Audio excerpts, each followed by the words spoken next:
L'équipe, on est encore chamboulé par le témoignage que l'on vient de recevoir de Jason Paquette-Garceau, qui a perdu son frère et sa sœur dans le déluge du Saguenay. Ça va faire 30 ans cette année. Pour certains, on peut se dire, ben ouais, ça fait déjà 30 ans. Mais pour lui, il y a encore des conséquences aujourd'hui. Avec Dr Pascal Brion, psychologue spécialiste du traitement de l'anxiété, du trouble du stress post-traumatique et du deuil traumatique, directrice de laboratoire de recherche trauma et résilience. Bienvenue à l'émission. Bonjour, merci. On est encore chamboulé par le témoignage de Jason. On se demande, quand on vit un événement traumatique, on pense au déluge du Saguenay, on pourrait parler de la tragédie de Lac-Mégantic. Ce sont de gros événements. Est-ce qu'on est capable éventuellement de passer par-dessus ce traumatisme-là? Et on pourrait parler aussi de Polytechnique, Oui. on pourrait parler de tous ces drames sociaux qui nous ont tous ébranlés en tant que citoyens, mais qui ont ébranlé particulièrement des rescapés. Oui, effectivement, on peut traverser cette épreuve qui va faire partie de nous, qui va faire partie de notre identité, de notre histoire, mais vous l'avez bien dit, le temps réel et le temps psychologique sont deux dimensions complètement différentes, et même si l'entourage peut dire, ben reviens-en, ça fait toutes ces années, bien pour les rescapés, ça peut être encore quelque chose qui est encore vivant et qui se manifeste dans le présent plutôt que de retomber dans le passé. Je sais que ce qu'on entend beaucoup, on a eu quelqu'un cet été qui a vu mourir son ami dans un accident d'auto. Ce qu'elle nous disait, c'est « je trouve pas de ressources. On dirait que je passe dans les mailles du filet ». Jason nous disait un peu la même chose. Je sais pas comment aller chercher de l'aide. Jason semble en avoir trouvé, mais dans sa publication, parfois se sentait erré, un peu incompris par le corps médical. Comment on peut aller trouver de l'aide? Bien, en fait, on connaît de plus en plus le trouble de stress post-traumatique, le deuil traumatique. Moi, j'ai publié un livre qui s'appelle « Se relever d'un traumatisme » qui a été publié il y a des années, qui est en sa 6e édition. Donc, on le connaît beaucoup plus. Maintenant, on a aussi au Québec des organismes qui sont exceptionnels, comme l'IVAC, par exemple, l'indemnisation aux victimes d'actes criminels, qui vont permettre de l'indemnisation thérapeutique chez les victimes qui en font la demande. Donc, ils peuvent se trouver à ce moment-là des ressources en psychologie, des psychologues qui vont être payés par l'IVAC. On a la même chose avec la SAC, la Société d'assurance automobile du Québec, qui va payer les thérapies après un accident de la route. Et la même chose aussi avec la CNESST. Donc, si je vis, par exemple, un accident dans un chantier de construction, je peux aussi avoir des services gratuits parce que je souffre de stress post-traumatique. Évidemment, quand il s'agit de deuil, on est, encore une fois, là, on connaît de mieux en mieux le deuil traumatique, ce deuil tout à fait particulier où on n'a pas pu dire au revoir, on n'a pas pu dire je t'aime aux personnes disparues parce qu'elles sont disparues de façon extrêmement brutale, extrêmement traumatisante. Et j'entendais Jason juste auparavant, avec souvent la culpabilité du survivant, c'est-à-dire il faut que je vive pour trois, il faut que je vive pleinement, et cette culpabilité du survivant, elle est souvent très présente dans le deuil traumatique.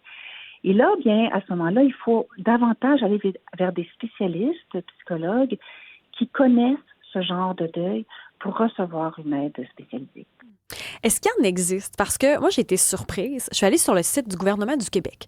Puis là, c'est écrit, stress, le choc post-traumatique, entre autres, qu'est-ce que c'est, comment on peut consulter. Puis là, on arrive dans un endroit où c'est écrit aide et ressources. Cliquez ici pour connaître aide et ressources. Et ça ne fonctionne pas. Ça nous mène nulle part.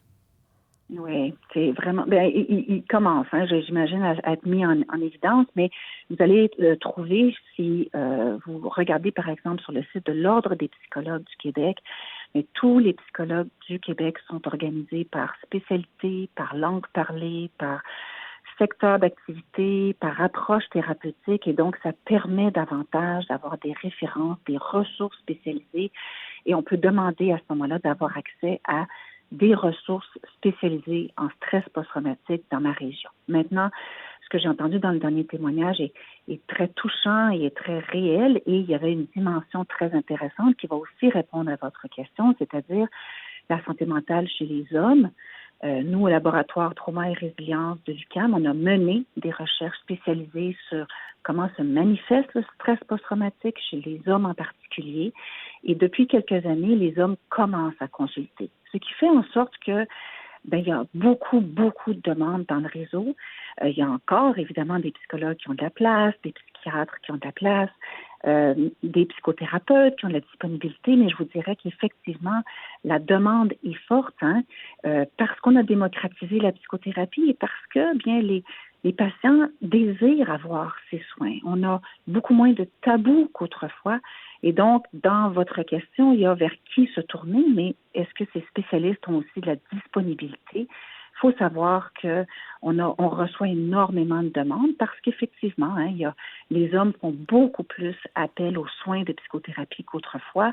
La dépression chez les hommes était tabou autrefois, les idées suicidaires étaient tabous et les hommes utilisaient beaucoup l'alcool, la solitude, l'évitement comme stratégie de résilience, c'est-à-dire comme stratégie pour pouvoir gérer les événements traumatiques. Maintenant, bien, ils veulent se tourner vers des stratégies qui sont plus saines, qui sont plus relationnelles, et donc la psychothérapie devient quelque chose d'important pour eux, ce qui a fait effectivement augmenter le nombre de demandes. Mais est-ce que c'est considérable? Parce qu'on a quand même l'impression que c'est encore tabou. Bien sûr, on a fait un pas, mais on a quand même l'impression que ça reste tabou. Particulièrement, vous avez nommé les hommes où on leur a dit d'être forts. Puis il l'a nommé Jason tantôt. Nous autres, il faut être forts, on pleure pas, on avance. T'sais. Je sais qu'on en parle plus, mais est-ce que réellement on a enrayé le tabou? Puis vous mesurez combien l'évolution dans votre pratique là, du nombre de demandes?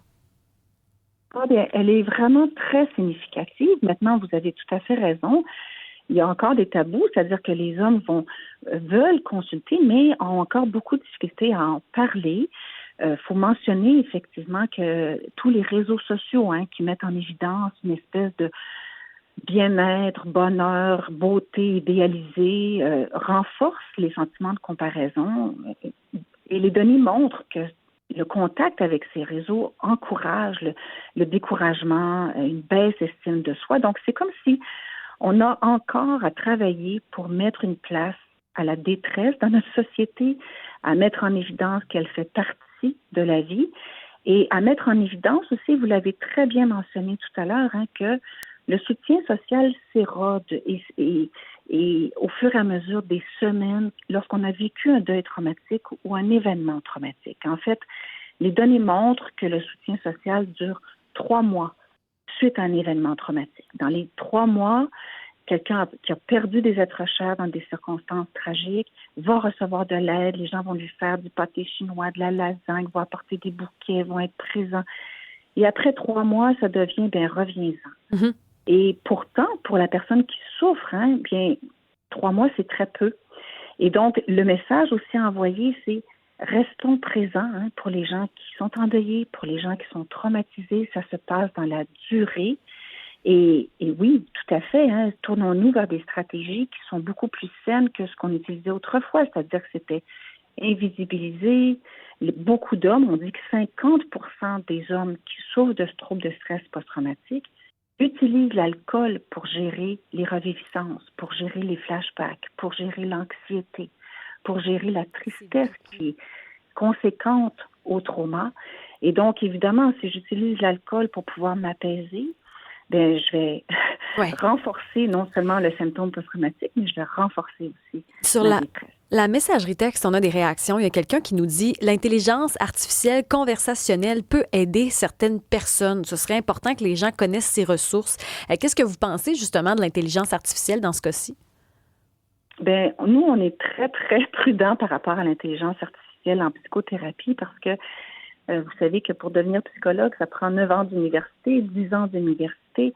On se centre pour pouvoir faire des stratégies qui sont personnalisées pour chacune des personnes qu'on voit. On a 3 ans d'internat de stage obligatoire pour avoir le titre de psychologue. Et donc, on est toujours un peu inquiet.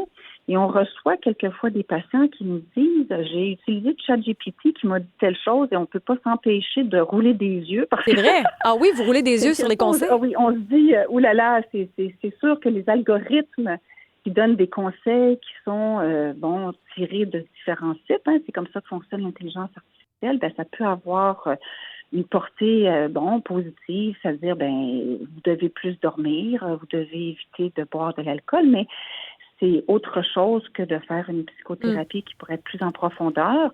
Donc, évidemment, on va avoir probablement dans les prochaines années des applications qui sont beaucoup plus puissantes. Hein. On voit apparaître, par exemple, des applications qui sont spécialisées en stress post-traumatique, qui vont utiliser l'intelligence artificielle, mais qui ont été conçues avec des données probantes. Est-ce qu'on a des noms? Psychologues. Est-ce qu'il y a des noms d'applications? Parce que les gens nous disent sur le texto aussi, ça coûte cher, des soins. Tu sais, des fois, une consultation, ça peut coûter 160 $ quand on veut voir un spécialiste. Il y en a beaucoup qui parlent des coûts.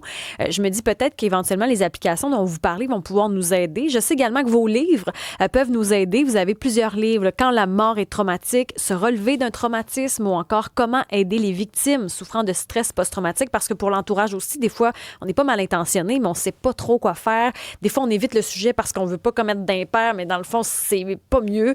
Donc, c'est des livres qui peuvent nous donner des outils qui coûtent pas mal moins cher parfois qu'une thérapie, quoique la thérapie est essentielle, mais je peux comprendre aussi parfois avec la situation financière qui est précaire que ça peut être un enjeu. Docteur Pascal Brion. Je pense que socialement, ça va être aussi le point de dire on voudrait que ça soit davantage dans nos assurances personnelles, professionnelles. Pourquoi est-ce qu'on peut avoir des sous pour un massage, mais pas pour de la psychothérapie? Et là encore, ça fait partie de ce qu'on a discuté ensemble, hein, de pouvoir, et ce que Jason a si bien fait tout à l'heure, de mettre en évidence que la vie, dans la vie, il y a aussi de la détresse et démocratiser la santé mentale et peut-être demander justement que ces soins fassent partie d'un processus d'assurance qui peut rendre ces soins-là gratuits et offerts à tous. Moi, j'ai travaillé pendant 17 ans à l'hôpital Sacré-Cœur de Montréal. On offrait de la psychothérapie gratuite à tout le monde. Ça devrait être davantage disponible pour la majorité de la population qui en a besoin. Message à la ministre de la Santé, Dr Pascal Brion. Merci infiniment d'être passé à l'émission. Je vous en prie. Bonne journée.